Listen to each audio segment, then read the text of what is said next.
Zone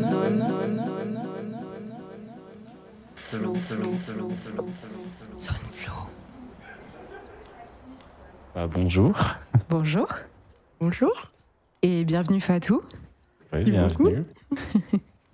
Merci de venir depuis Lyon pour cet épisode de podcast. Ça nous fait très plaisir de t'avoir aujourd'hui. Plaisir, j'ai été très bien accueillie avec un couscous, donc je suis contente. Oui, alors ça devient notre habitude. On est retourné au Saint-Ibrahim, place Saint-Bruno. Toujours aussi délicieux. Ouais, très très bon. Donc cet épisode portera sur nos histoires familiales, nos constructions face à la blanchité, face au colonialisme dans les sphères de l'intime justement. Qu'est-ce que ça implique ? Et voilà, depuis nos histoires personnelles, intimes. Et le processus d'assimilation, etc. Enfin, voilà, on verra de quoi on parlera, comme toujours. On sait jamais de quoi on va parler. Okay. Fatou, est-ce que tu souhaites te présenter, donc tes pronoms, qu'est-ce que tu fais ? Enfin voilà, tu te présentes autant que tu le souhaites à nos auditrices qui te connaissent pas encore. Ok, bah cool, merci. Donc bonjour, moi c'est Fatou. Je suis née, j'ai grandi à Paris, d'une maman sénégalaise et d'un papa malien. Je suis graphiste et depuis 6-7 ans, je crois maintenant, j'habite à Lyon. Ah. Merci beaucoup, super. Alors, notre première question, c'était quelle est notre histoire personnelle, familiale, justement ? Une première question pour rentrer un petit peu dans le vif du sujet et ensuite un peu approfondir plus tard. Oui. Ok. Si vous voulez, je peux commencer. Alors, du coup, moi, je suis né à Grenoble, d'un père espagnol et d'une mère algérienne. Les deux, mon père, il est né pas très loin de Grenoble, en Ardèche, et ma mère, elle est née à Grenoble. Et et mes grands-parents algériens viennent de Béjaïa, et mes grands-parents espagnols viennent de Malaga. Et ouais, je sais. Qu'est-ce que je peux raconter ?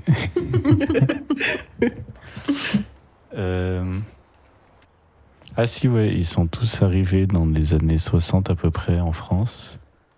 Les deux pour des raisons économiques, parce que l'Espagne c'était un pays assez pauvre jusqu'à... Ouais, dans les années 60 c'était encore un pays assez pauvre, c'était sous la dictature de Franco encore. Et l'Algérie, elle venait juste d'être indépendante quand mes grands-parents sont partis en France. Mon grand-père, en gros, il faisait partie du FLN et il était... Le chat est en train de jouer avec le micro d'Amar. Mon grand-père faisait partie du FLN, il était déjà venu en France avant de venir en France pour y vivre. Il était parti avant pour travailler, je crois, dès les années 50. Enfin, j'ai pas toutes les dates en tête, mais dans ces eaux-là. Ouais. Et après, il a rejoint le FLN au moment de la guerre d'indépendance algérienne. Et je crois qu'il a fait plusieurs choses pendant la guerre. Il récoltait de l'argent auprès des ouvriers algériens à un moment. Je sais qu'il a aussi participé à d'autres actions au moins... des trucs plus vénères, on va dire. Et il a été emprisonné jusqu'à la fin de la guerre. Il a été libéré un peu vers 63. Et c'est là qu'ils ont décidé qu'il allait chercher ma grand-mère dans notre village en Algérie, qu'il l'a ramenée en France. Oh. Ok. Ouais. Ah oui, quand même, sacrée histoire, quoi. Ouais. Et ouais, voilà. Après, tous leurs enfants, ils sont nés en France, à Grenoble. Et depuis ma famille, on est implanté à Grenoble, du coup. Voilà. En vrai, Grenoble a une vraie histoire avec la diaspora algérienne, j'ai l'impression. Ouais, de fou. Ouais. Même j'ai l'impression qu'il y a beaucoup de Kabyles à Grenoble. Oui. Peut-être c'est un truc de montagne, je sais pas, mais... Peut-être, ah oui, c'est vrai. Ouais. C'est pas faux. Puis il y avait peut-être des facilités du fait que, ça j'y connais rien, mais qu'il y ait eu des premières familles qui sont venues et que du coup ça a créé un premier réseau et... Oui, c'est ça. Oui, je l'ai pas dit, mais mon grand-père, il est venu à Grenoble parce qu'il avait une sœur à lui qui habitait à Grenoble déjà. Ah d'accord. Et oui, il y a mon grand-père, mais il y a aussi, j'ai une grande tante qui habite à Grenoble. J'ai aussi beaucoup de familles éloignées qui pas à Grenoble même, mais dans le coin, Voiron, Saint-Marcellin et tout, pour ceux qui connaissent, quoi. Ouais. Trop bien. Bah, merci. Ouais. Ok, je prends le relais. Donc moi, mon histoire personnelle, familiale, moi, mes parents se sont rencontrés. Là, je m'embrouille un peu. Je sais qu'ils ont tous les deux, donc les deux sont enseignants. Ils se sont rencontrés en enseignant dans un lycée en Centrafrique, mais pas le pays, mais quelque part, parce qu'ils ont fait plusieurs pays et je me souviens plus exactement lequel, donc j'ai mal fait mes recherches. Freestyle aujourd'hui. Voilà. Mais du coup, ils se sont rencontrés là-bas. Ils ont vécu quelques années, du coup, en itinérance entre plusieurs pays là-bas. Et ensuite, donc ma mère, elle est franco-belge, et mon père est guinéen, Conakry et sénégalais, Wolof Soussou. Et donc ensuite ils ont emménagé à Paris brièvement et ensuite ils sont venus à Grenoble. C'est ça qui est étonnant. C'est plus tard, quand je suis venue vivre à Grenoble, que je m'en suis rendu compte. En fait, ils se sont mariés à Grenoble. Donc au final, j'étais liée à Grenoble avant même de naître, quoi. Ah oui. Ouais, et ils sont repartis du coup vivre à Paris, où du coup mon père avait plus de famille justement. En fait, progressivement, ses frères allaient emménager plutôt en région parisienne. Ma tante est partie aux États-Unis, elle. C'est vrai qu'elle est partie sur un autre continent. Et du coup, mon histoire personnelle, vu que mes parents se sont divorcés très très jeunes, quand j'étais très jeune, j'avais moins d'1 an, ma mère est restée un peu en région parisienne, mais ensuite elle est partie vivre en Haute-Savoie avec moi. Donc elle avait ma garde. Donc moi je faisais les allers-retours entre Paris et du coup une population beaucoup plus diverse, où je voyais du coup à la fois ma famille afro et d'autres communautés dans les banlieues parisiennes en fait, tout simplement. Alors qu'en Haute-Savoie j'étais entourée de blancs. Ma mère est blanche, elle avait forcément des amis blancs, et donc moi mon histoire personnelle familiale c'était finalement espèce de, il y avait vraiment aucun lien entre ces deux. J'avais la sensation qu'il y avait deux unités totalement séparées. Quand j'étais avec ma mère, j'étais chez les blancs et c'était censé être la norme. C'était comme ça que je le comprenais et moi je comprenais que je sortais de la norme. En même temps, j'avais la chance que ma mère avait 2 amis qui avaient adopté des enfants issus du Vietnam. Et donc, c'était mes meilleurs amis d'enfance. Donc, le fait de ne pas ressembler à ma mère, moi, je me croyais adoptée et je croyais que ma mère me mentait. Je répétais très souvent, mais pourquoi tu me mens ? Pourquoi tu me mens ? Tu m'as adoptée ? Parce que les gens me répétaient, de toute façon, toi, t'es adoptée, comme si c'était une insulte. Voilà. Ouais. Et c'est vrai que entre métissage et adoption, il y a quelque chose d'un petit peu similaire dans le vécu parfois. Et du coup, c'est vrai que ça m'a beaucoup aidée d'avoir ces 2 meilleurs amis d'enfance vietnamiens. Parce que je me sentais un petit peu moins seule, je pense, dans la toute enfance. Voilà. Et donc après j'ai grandi en Haute-Savoie et j'en ai déjà parlé un petit peu brièvement dans quelques épisodes, mais ça n'a pas été une expérience facile parce que c'est pas la diversité, quoi. C'est pas la diversité, donc j'ai beaucoup. En fait, je crois que j'en voulais à ma mère de ne pas avoir choisi un endroit où je me serais sentie moins seule. Voilà. Ouais. Et voilà. Donc, on était seuls, les 2, en Haute-Savoie, dans la montagne. Voilà, donc du coup, très fracturé, je dirais. Au final, et très solitaire, en fait. Ouais. Ça me parle. Oui. Moi, du coup, histoire familiale, en fait, ma mère vient du sud du Sénégal. Et quand elle avait 18 ans, elle est montée à la capitale pour trouver du travail à Dakar. Et en fait, elle a été embauchée en tant que gouvernante dans une famille d'expatriés français. Donc, elle a aidé à élever les enfants et Ils sont partis vivre en Tunisie, je crois, pendant 2 ans. Et ensuite, ils sont arrivés en région parisienne, du coup. C'est comme ça que ma mère est arrivée en France. Et quelques années après, elle a rencontré mon père, en fait, qui, lui, vient du Mali. Et qui en fait, est arrivé en France un peu tout seul, très jeune aussi.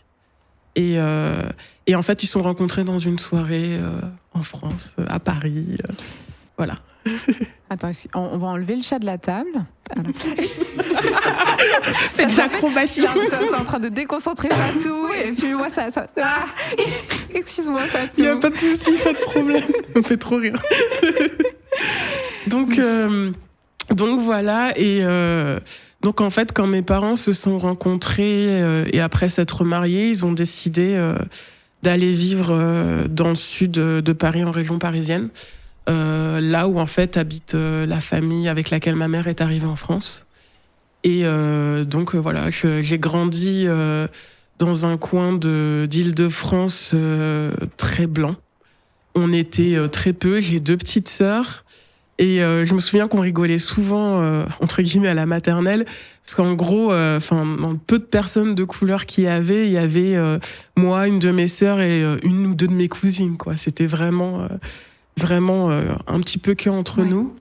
Mais ce qui était un peu génial aussi, c'est que j'ai eu la chance d'avoir une amie kabyle, en fait, qui était très présente à l'école maternelle. Donc ça permettait un petit peu de voir d'autres personnes, on va dire. Mais c'est vrai que j'ai aussi grandi dans un environnement où il n'y avait pas beaucoup de personnes comme moi, quoi. Vraiment. Ouais. Voilà. Merci. Ouais, moi, à l'inverse, c'était pas tellement... Enfin, ouais, j'ai grandi à Grenoble, et Grenoble, c'est quand même une ville où il y a pas mal de mixité. Même, enfin, en gros, ouais, même quand j'étais en primaire, c'était dans un quartier assez blanc, mais on était quand même plutôt... Enfin, quelques-uns, quand même. Du coup, j'ai jamais eu trop ce problème d'être entouré que de blancs. Enfin, en tout cas, pas à l'école, je trouve. D'accord. Ouais. Alors que moi, je dirais que vraiment la sensation de mixité, enfin, j'aime pas trop ce mot, mais la sensation de mixité, je pense que j'ai commencé à la sentir justement quand j'étais étudiant, en fait, que je suis venue étudier à Grenoble et j'avais déjà 17 ans. Ok. Donc c'est tard. Ouais.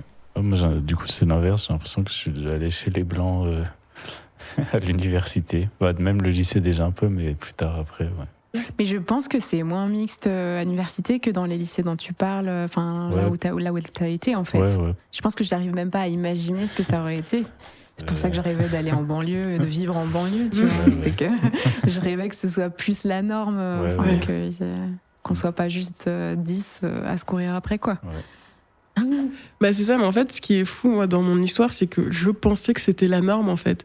Je pensais que partout en France, en fait, il y avait des personnes comme moi qui étaient dans des écoles où ils étaient pas beaucoup représentés d'une certaine façon. Ouais. Et ce qui est drôle, c'est que j'ai une histoire un peu similaire à la tienne, Aïda, parce que moi, quand je suis arrivée au lycée, en fait, je suis allée dans un autre coin de Paris. Et là, je me suis retrouvée au milieu de personnes qui étaient comme moi, quoi. Et la bouffée d'air frais que ça a été, parce que malheureusement, je me suis sentie beaucoup seule, pas forcément avoir des amis dans le même délire ou des choses comme ça. Ou même de serait-ce que des amis avec lesquels tu peux parler de choses que tu sais qui t'affectent spécifiquement toi. Et quand je suis arrivée au lycée, je me suis dit, il y a des bulles d'air. On peut respirer. Exactement, c'est ça. Je peux être pleinement moi, quoi. C'est ça, mais ça a été un vrai choc parce que en fait, je l'imaginais pas. Pour moi, au collège, je me disais, la vie, elle est comme ça, quoi. Enfin, faudra que j'essaye de, entre guillemets, pas trop prendre ma place parce qu'on m'a dit qu'il fallait pas que je la prenne trop. Mais en même temps, je savais que j'étais ma propre personne et je voulais pas juste rentrer dans un moule qui était pas fait pour moi, quoi. Ouais. C'était intéressant. Oui. Oui. Tout à fait. Est-ce qu'on avance sur la prochaine question ? Ouais. Alors, quel est notre rapport à la blanchité dans le sens quels ont été l'imaginaire, la construction de la blanchité en tant qu'enfant et en grandissant, du coup par rapport à nos histoires propre, quoi. Ouais, ok.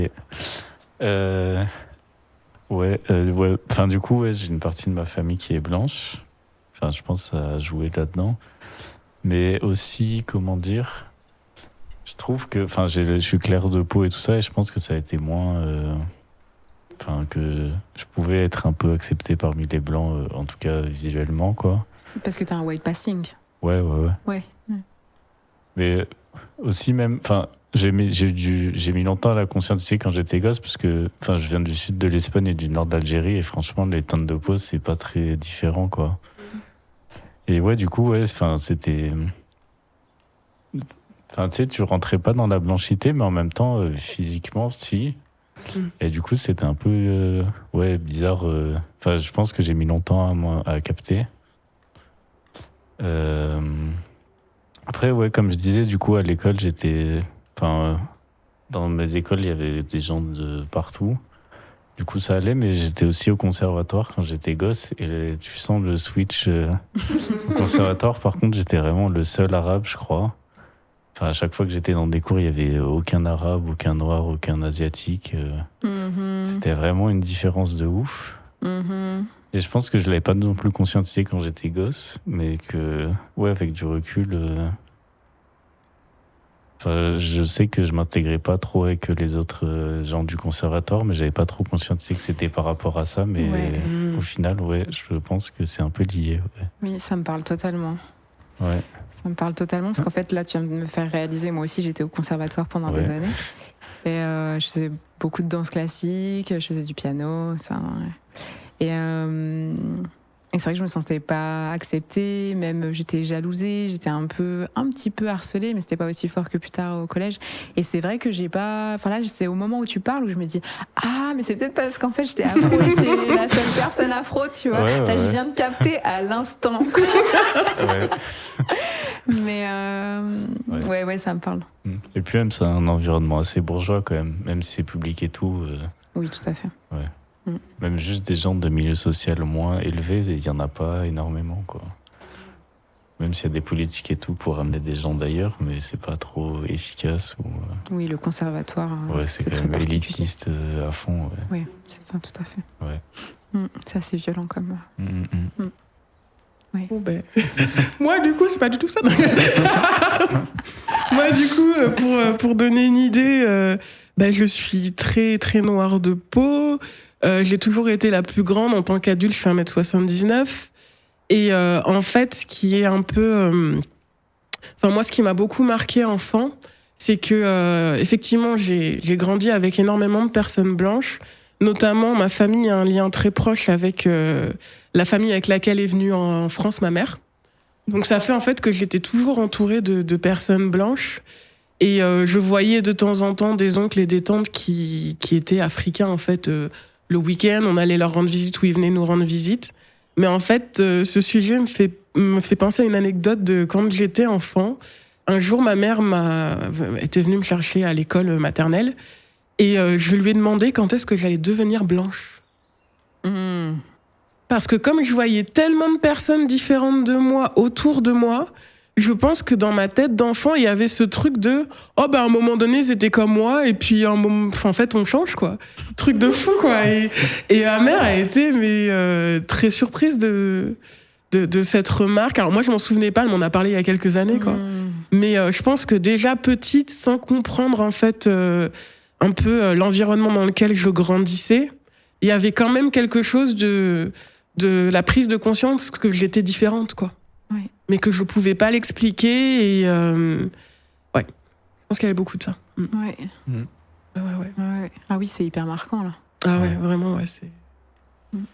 Et ouais, il y a plusieurs anecdotes comme ça, même ma mère aussi qui m'a raconté que quand j'étais tout bébé, quand il y avait un de mes oncles du coup africain noir qui me prenait dans les bras, je hurlais. Mais comme si j'avais vraiment peur, quoi. Et c'est vrai qu'en tant qu'adulte, ça fait drôle, mais finalement, je pense qu'il y a quelque chose d'un peu inconscient et intuitif que même un bébé, un enfant peut ressentir, quoi. C'est-à-dire qu'il ne voit pas assez, en fait, de personnes noires. C'est ça. Et qu'en fait, il a une réaction de peur. Tout à fait. Ouais. Il y a vraiment de ça, ouais. Bah du coup, ouais, moi en tant qu'enfant, le rapport à la blanchité, je me suis beaucoup retrouvée, je pense, dans un épisode de Kif Taras sur l'adoption, où on parlait de ce sentiment de loyauté envers les blancs. Une loyauté du coup qui est totalement déséquilibrée et basée sur un rapport de force, puisque du coup l'adoption à l'international, on le sait, elle est quand même problématique sur bien des niveaux. Y compris du coup pour les amis que j'avais étant enfant. Bah voilà, le Vietnam a une histoire très très lourde, très violente avec la France, et la Corée également en termes d'adoption. Enfin voilà, ça s'étend. Et donc du coup, c'est vrai que quand t'es élevé, enfin moi j'étais élevée du coup par ma mère principalement. Enfin, on peut dire que c'était vraiment une mère célibataire. Qui assurait quasiment tout, j'ai développé un sentiment de loyauté envers elle, sans m'en rendre compte. Où en fait, voilà, elle m'adulait comme l'enfant métis. Alors c'est maintenant aujourd'hui avec beaucoup de recul, je sais que c'est du fétichisme, je sais que c'est une objectification déjà de l'enfant, donc c'est de l'adultisme mélangé à du racisme, voilà. Et donc c'est très complexe. Mais du coup, bah moi, enfant, j'avais pas d'outils, j'avais pas. Donc en fait, d'un point de vue purement émotionnel, juste, je pense.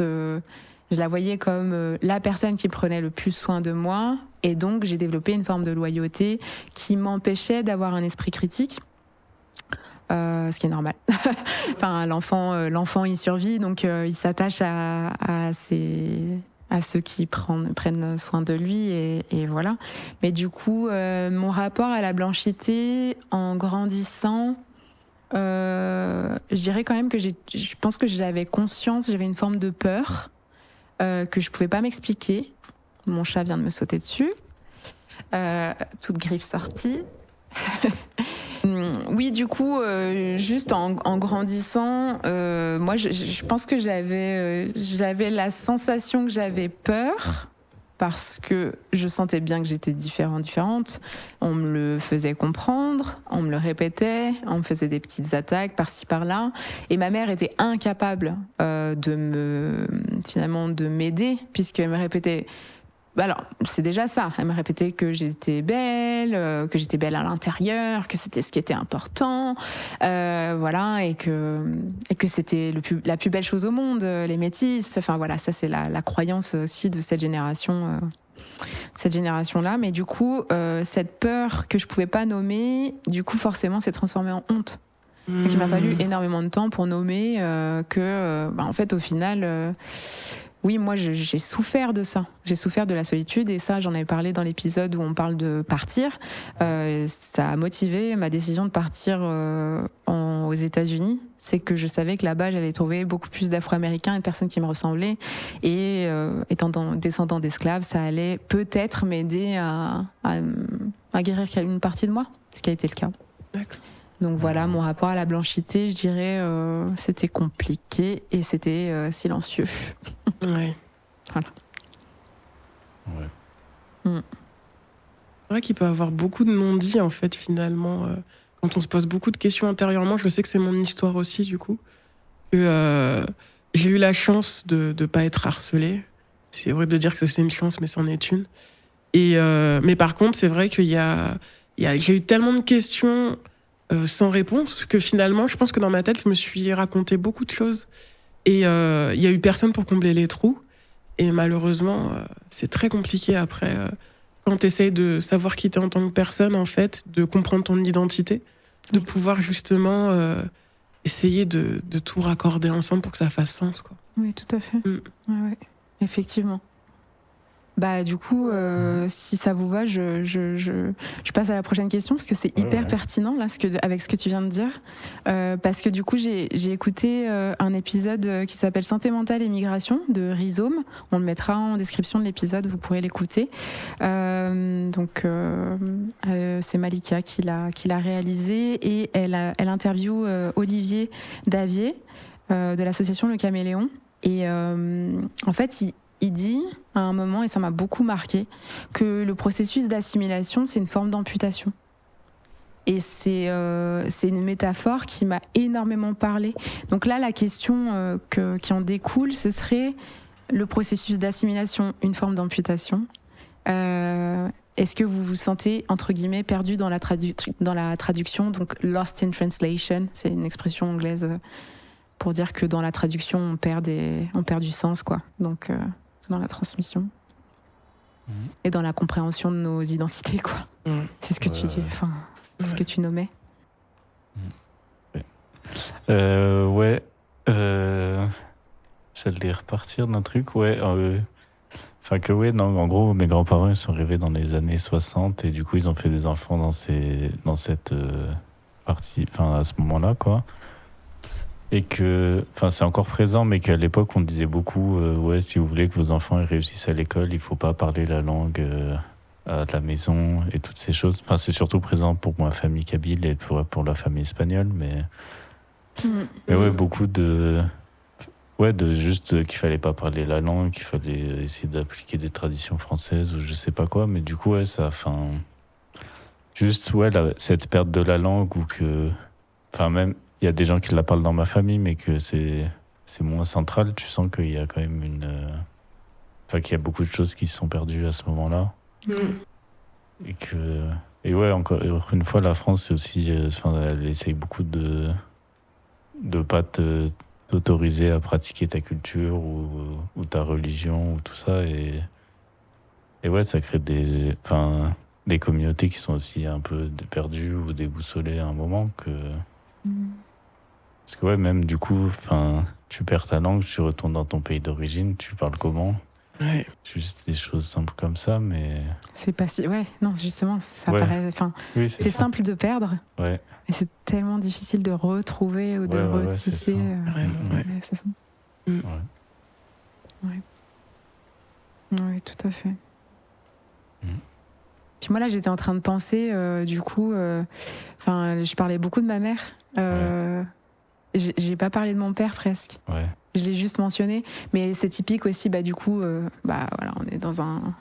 J'aime plus trop le mot intersectionnel, là, ces derniers temps, mais on va dire intersectionnel, parce que vous me comprenez, quoi. Mais c'est aussi un problème de sexisme qui est que... en fait, mon père, il n'était pas investi dans mon éducation en tant qu'homme. Et en fait, c'est assez fréquent, j'ai l'impression, quand c'est l'homme, en tout cas, qui est issu de l'immigration, qu'il va y avoir vraiment un manque de transmission. Et quand je lui avais demandé, mais pourquoi tu m'as jamais enseigné le Wolof, il m'a dit, je te voyais que de temps en temps. Alors, je le voyais toutes les vacances, mais en fait, ça aurait été bien que j'apprenne le Wolof. Je me serais sentie plus fière, sachant qu'en plus, justement, je subissais le harcèlement de l'autre côté parce que j'étais noire. Au moins, j'aurais pu me sentir, je sais pas, appartenir un peu plus à ce que, justement, on m'insultait d'un truc. Et je me disais, mais oui, vous m'insultez, mais en fait, je sais même pas ce que je suis, les gars. Oh là là. Donc, du coup, ouais, juste là, j'ai tilté, je me suis rendu compte, j'en parlais pas, mais c'est parce que y a une grande absence de sa part qui est aussi due au fait que c'est un homme. Certes, il y a eu le divorce, etc., mais c'est aussi typique, je pense, malheureusement, du père en général qui prend moins de place dans l'éducation et dans la transmission. Père blanc aussi. Hein. Mais voilà, et du coup... moi, oui. Moi, je dirais que perdu dans la traduction, oui. J'ai la sensation de recoller les morceaux de mon côté, seule, du coup, sans frères et sœurs, sans... Voilà, c'est un travail. Et ma foi, je pense que je pourrais pas tout recoller, et c'est pas un objectif. Mais en tout cas, remettre du sens et surtout se sentir légitime à juste exister avec mon identité qui est unique et particulière et mon histoire personnelle, quoi. C'est l'idéal. C'est beau ce que tu viens de dire. Merci. Moi, ça me parle énormément, perdu dans la traduction, parce que au-delà d'être né en France, de parents qui viennent d'un autre pays, de deux pays différents finalement, mais aussi de deux religions différentes. C'est vrai que j'en ai pas parlé. Du coup, mon père est musulman et ma mère est catholique. Je suis désolée, je confonds les deux, mais De quoi, catholique et chrétien, ouais, chaque fois je mélange. Voilà, bon, un des deux. Mais en tout cas, c'est vrai que j'ai grandi avec pas mal de choses qui m'ont amené, entre guillemets, à avoir l'esprit ouvert, mais en même temps qui m'ont beaucoup confuse, je pense. Parce que j'ai 2 parents qui sont très ancrés, très fiers dans leur culture. Ils parlent chacun leur langue. Mon père parle plusieurs dialectes d'Afrique de l'Ouest. Mais en fait, entre eux, ils parlent français. Du coup, ça fait que mes sœurs et moi, on n'a pas vraiment appris le Diola ou le Wolof, parce que ma mère vient du sud du Sénégal. Et du côté de mon père, pas le Bambara, rien du tout, quoi.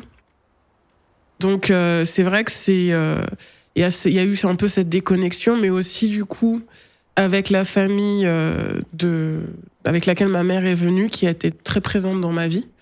J'appelle quand même la femme de cette famille mamie, comme Donc ma grand-mère. La femme blanche Exactement. Oui. Parce qu'elle me connaît depuis que je suis née, quoi. Et qu'elle a eu un peu cette place dans ma vie, finalement. Elle a encore d'ailleurs cette place dans ma vie. Parce que j'ai pas connu mes vrais grands-parents, en fait. Donc, c'est un peu particulier. Il y a aussi dans mon histoire une histoire de classe sociale. Je viens d'une famille très modeste. Du coup, la famille avec laquelle ma mère est venue en France, ils sont plutôt aisés. Donc, ça fait que j'avais une vie plutôt modeste, mais de temps en temps, des expériences à l'opposé de ça, quoi. Ouais. Donc, voilà, c'est pas des personnes qui sont à montrer leur argent, pas du tout. Par contre, quand il y avait des anniversaires, des changements de dizaines et tout, voilà, d'avoir des fêtes quand même où on privatise des restaurants, ou voilà, des choses vraiment à l'opposé. Et puis ma mère qui essayait de faire le lien entre notre culture sénégalaise et puis la culture française. Donc ça fait qu'elle nous emmenait souvent dans des musées, visiter des expos, voilà, essayer vraiment de nous immerger dans plein de choses. Et c'est vrai que je pense que j'ai grandi avec beaucoup de petits trucs, en fait, je me suis nourrie de plein de choses, et à un moment donné, j'ai juste plus trop su qui j'étais, quoi.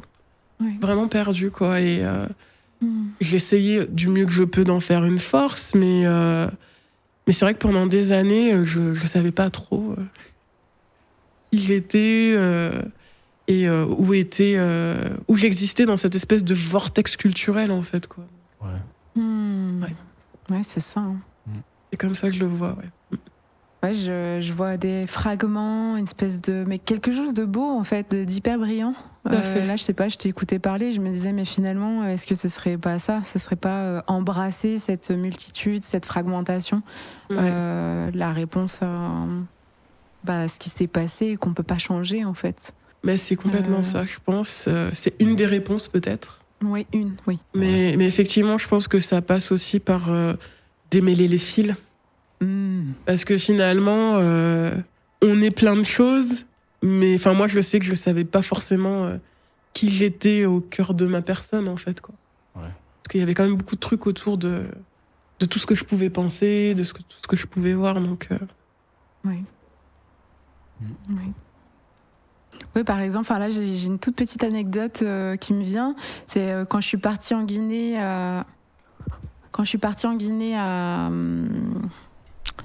J'y suis allée 2 fois, mais à 14 ans, j'y suis allée et j'ai pris beaucoup le type. J'ai pris beaucoup de. Je sais pas si on dit tic de langage. C'est ça. Ouais. J'ai beaucoup pris. De toute façon, j'ai tendance à faire ça. Dès que je parle avec quelqu'un de Toulouse, je commence à dire le peng. Voilà. Donc, de toute façon, je suis quelqu'un qui est très comme ça.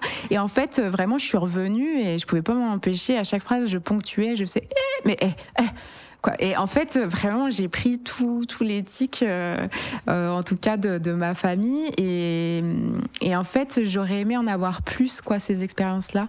Et en même temps, elles sont là, elles sont quelque part dans mon corps, elles sont en mémoire et elles ressortent de temps en temps. Et c'est assez étonnant. J'ai l'impression que plus je fais la paix aussi avec mon histoire, d'un point de vue vraiment émotionnel, pas seulement théorique, parce que le théorique a ses limites. C'est pour ça aussi qu'on fait ce podcast. Mais du coup, plus je fais la paix avec ça, et plus finalement ça revient naturellement. Ouais. Voilà, c'est juste une anecdote que je voulais partager. Ouais.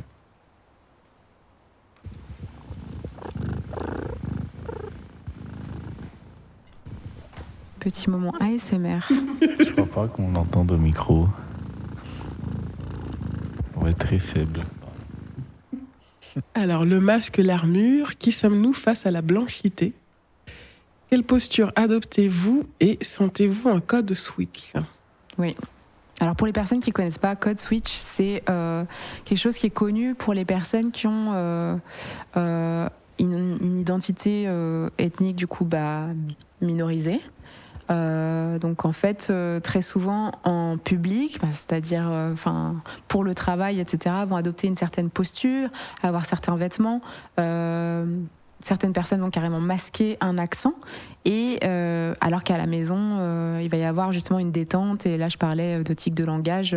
Justement, par exemple, ce serait éviter ces tics de langage totalement en public pour en fait être adapté. C'est une technique de survie.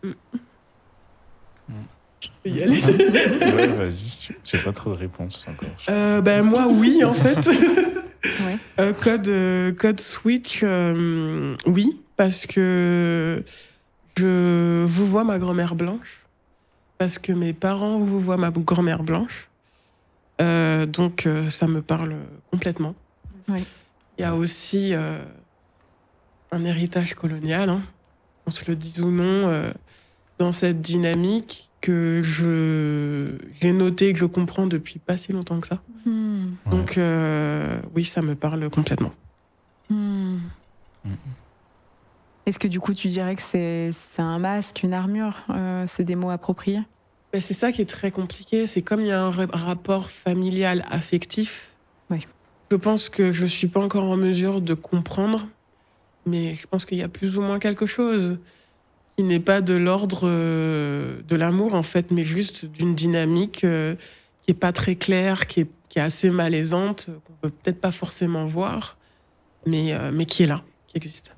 Et qui est difficile à nommer, en fait. Exactement, parce que je pense que la nommer, c'est ouvrir la porte à beaucoup de choses, en fait, à beaucoup peut-être de souvenirs et à comprendre certaines situations sous une autre perspective, qui peut apporter de la douleur, je pense, émotionnelle ou quelque chose de cette teneur-là. Et je sais pas si je suis prête à ça. Oui. Oui. Mais oui, en tout cas, je pense qu'il y a quelque chose de cet ordre du masque et de l'armure, quoi. En réaction à la blanchité, quelque chose comme ça. Ouais. Du coup, moi j'ai l'impression que finalement,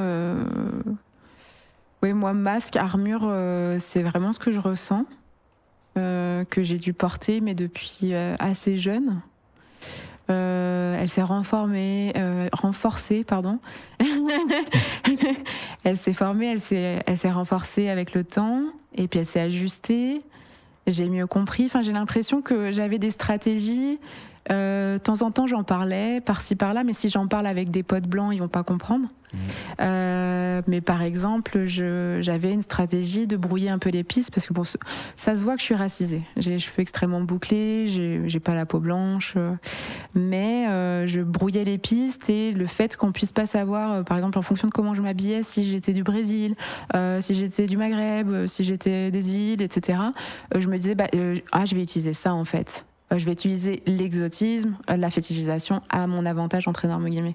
Ce qui est hyper malsain, hein, je le sais. Mais en fait, on n'a pas trop le choix, c'est des stratégies de survie. Ouais. Et donc, du coup, moi, ça a été ça. Surtout si, on était très précaires quand même avec ma mère. Et du coup, ça me permettait également de masquer ça. J'avais pas un patrimoine culturel énorme. Comme beaucoup de personnes, dans ce cas-là, j'avais une honte associée, un trauma de précarité. Et donc, code switch, du coup, je sais pas si j'ai tellement un code switch parce que j'ai pas grandi entourée d'une langue j'avais pas d'accent à masquer. Par contre, je sens bien que plus je suis à l'aise et plus je vais m'autoriser à parler librement et à faire des chips comme je vous l'ai dit tout à l'heure. Parfois, ça m'échappe dans une situation qui est pas du tout, pas du tout, propice.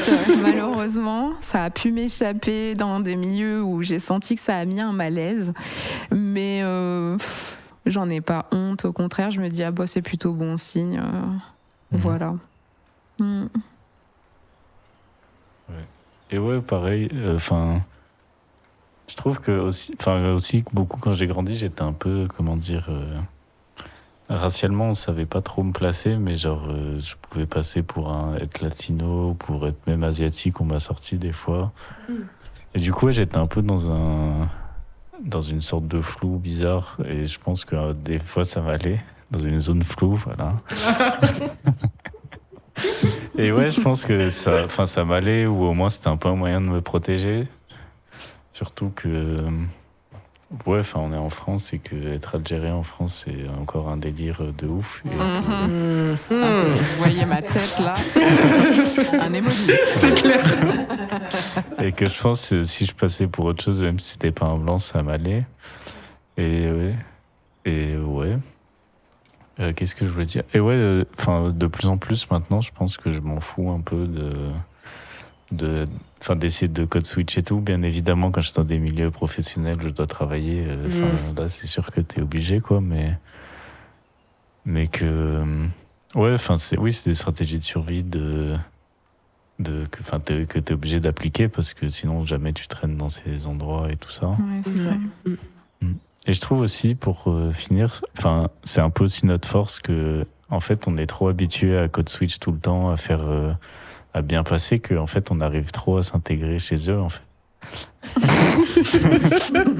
C'est trop facile pour nous de s'intégrer, alors que eux, ils viennent chez nous, ils vont être perdus, ils vont être déboussolés et tout. Mais... Ah bon? Mais oui. Non, mais c'est vrai en fait soi, parce qu'en fait l'adaptation, c'est une forme d'intelligence et c'est comme ça qu'on a survécu en tant qu'espèce humaine, quoi. Et effectivement, c'est vrai que t'as raison, ça révèle une forme de faiblesse, quoi. Ouais, même on va dans un autre pays, c'est facile de prendre ses marques rapidement, je trouve. Ouais. Alors que des blancs, ils ont pas de vin le midi, ils sont perdus, quoi. C'est un cliché, mais... C'est peut-être pour ça qu'on n'a pas une bonne réputation à l'international, en fait, quand tu réfléchis. Ouais.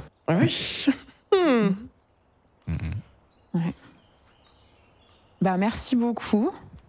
C'était top. Et merci Fatou d'être venu de Lyon. Ouais, merci à vous, j'ai été très bien accueillie. Donc, c'était cool de pouvoir discuter avec vous. C'était vraiment bien, Ouais, et puis merci de nous faire confiance. C'est vrai que ces histoires-là, c'est pas pour rien qu'on en parle dans nos salons aussi. C'est que c'est des histoires intimes, quoi. Complètement, ouais. Donc, mais qui, je pense, sont importantes. Moi, j'aurais trop voulu avoir quelqu'un qui a une histoire plus ou moins similaire à la mienne, qui en parle publiquement en grandissant. En fait, je pense que ça m'aurait beaucoup apaisé mentalement, quoi. Je pense. Tout à fait. Donc, merci. À vous de faire ce podcast. Merci. À bientôt. À bientôt. Au revoir. Au revoir.